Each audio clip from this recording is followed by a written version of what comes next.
আমাদের বেলায় বলে না জামাত ইসলামী জান্নাতের টিকিট বিক্রি করতেছে, তো টিকিট আমরা পাইলে বিক্রি করব? আমরা যদি জান্নাতের টিকিট পাইয়াই যাই তাকে বেচবো কি জন্যে? যাই নিজের জীবনের টিকিট পাবে তা আর একটা বেচবে? ইউনিয়ন পরিষদের চাউলের বস্তা হলে এটা বেচে খামো? আর জান্নাতের টিকিট একবার পাইলে কেউ বেচবে? হয়তো ওমর জান্নাতের টিকিট পেয়েছিলেন, বিক্রি করছে নাকি? কথা কন না কে? আবু বকর রাদিয়াল্লাহু তাআলা আনহু তিনিও জান্নাতের টিকিট পেয়েছিলেন, আশারায়ে মুবাশশারা পেয়েছিলেন না? যারা যারা জান্নাতের টিকিট পায় তারা কি জান্নাতের টিকিট বিক্রি করবে নাকি? জামাত ইসলামীকে দয়া করে যদি আল্লাহ জান্নাতের টিকিট দেয়, আমরা আমাদের কলিজার মধ্যে জান্নাতের টিকিটটা ধরে রাখবো, কেন বিক্রি করে খাবো আমরা? বলেন।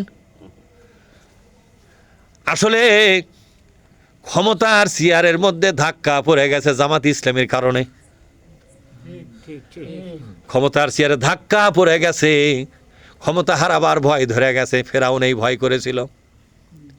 মুসার আন্দোলন এমন তীব্র হয়ে গেল, জাতীয় সংসদে তিনি মন্ত্রী এমপিদের সামনে বলেছিলেন, ইন্নি আখাফু, বলেন ইন্নি আখাফু আইয়ুবাদদিলা দীনাকুম, আমার কেন যেন ভয় হয় এই দেশের শাসন ব্যবস্থা পরিবর্তন করে ফেলাবে এই মুসা। এই মুসা নামাজের ইমাম নয়, খালি রোজার ইমাম নয়, জেকের আলা নয়। এ মুসা মৌলবীর মতো মনে হয়, কিন্তু আসলে এটা মৌলবী নয়, এটা দেশের শাসন ব্যবস্থা উল্টা দিয়া নতুন একটা শাসন ব্যবস্থা চালু করার মতলব শুরু করেছে। আমার কথা বোঝেননি? আর এটা করতে গেলে তো ক্ষমতা দরকার, আর ক্ষমতা দরকার হলে আমি তো ক্ষমতা তার থাকতে পারবো না। এই ভয়টা তিনি করেছিলেন। তিনি করার কারণে মুসা আলাইহিস সালাম তার দলের উপরে ব্যাপক নির্যাতন চালাছেন। কথা ঠিক না? এমন নির্যাতন চালাছেন যে দেশেই থাকা তাদের ভাগ্যে হয় নাই। রাতের অন্ধকারে মিশর থেকে তারা হিজরত করে চলে যাচ্ছিল, কিন্তু এরা মনে করলো যে চলে যাবার শক্তির সঞ্চার করে আবার আসবে, এই মনে করে যেটি যা কোটি মেরে ফেলে দেবো। চলে যাওয়ার নির্দেশ দিয়েছে কে? তো নিরাপদ রাস্তা তৈরি করার দায়িত্ব কার? মুসা আলাইহিস সালাম বললেন, আল্লাহ আমরা তো ধরা, ইন্না মুদরাকুন, আল্লাহ আমরা তো ধরা পড়ে যাচ্ছি। আল্লাহ কি বললেন? মুসা ভয় করো না, এ পথে আসার তো দায়িত্ব দিছে আমি, আর এ পথটাকে শত্রু মুক্ত করার দায়িত্ব আমার।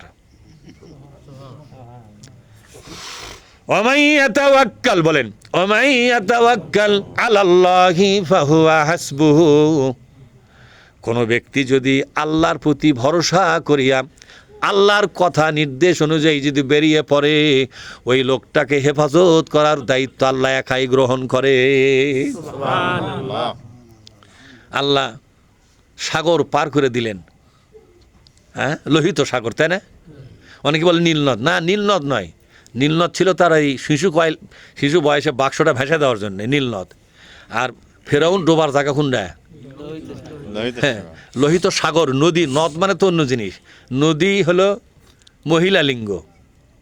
নদীর থেকে অনেক শাখা বের হয় না, মানে মায়ের থেকে তো ছোল হয়, তো একটা নদীর থেকে যদি অনেক শাখা প্রশাখা বের হয় এর নাম নদী। আর নদ ওই হলো পুরুষ, ওর থেকে কোনো ছোল হবে?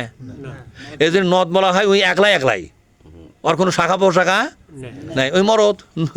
নদীর মধ্যে পুরুষ আর মহিলা আছে, কথা বুঝতে পারছেন? অনেক। এরপর আল্লাহ তাআলা বলছেন, লোহিত সাগর পাড়ি দিয়ে নিয়ে গেল, ইচ্ছা বলার আমার উদ্দেশ্য নয়। আর ডুবে মারল কারে? যখন ডুবে মারল কারে?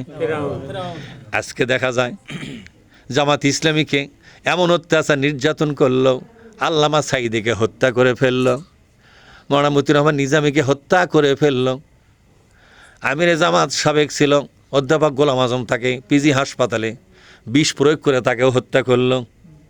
এইভাবে করে অসংখ্য ছাত্র জনতাকে হত্যা করলো। উদ্দেশ্য ছিল এই দেশে আমরা ইসলামের কোনো আওয়াজ আর হতে দেব না।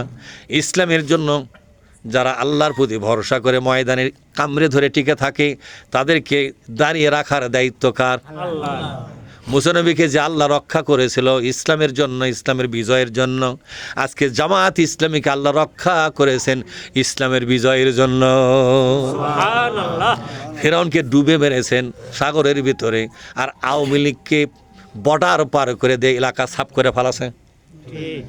এখন আমাদের উপর দায়িত্ব দিছে, ফেরাউন তো বিদায়, আর তোমাদের বাংলাদেশের মহিলা ফেরাউন বিদায়। কথা ঠিক না?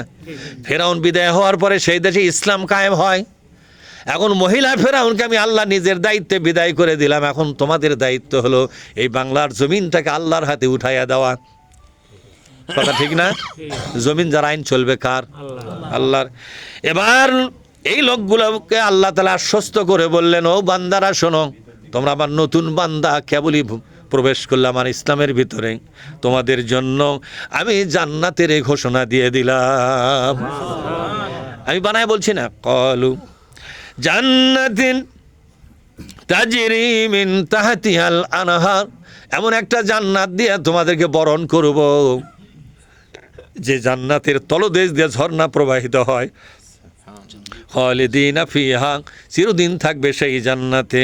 ওয়াজালিকা, বলেন ওয়াজালিকা জাযাউল মুহসিনিন, এই রকম সৎকর্ম সচ্চরিত্রবান ইসলামের জন্য জানবাজ কর্মী নেতা যারা, তাদের জন্য আমি আল্লাহ নিজ হাতে এমন পুরস্কারে ধন্য করব।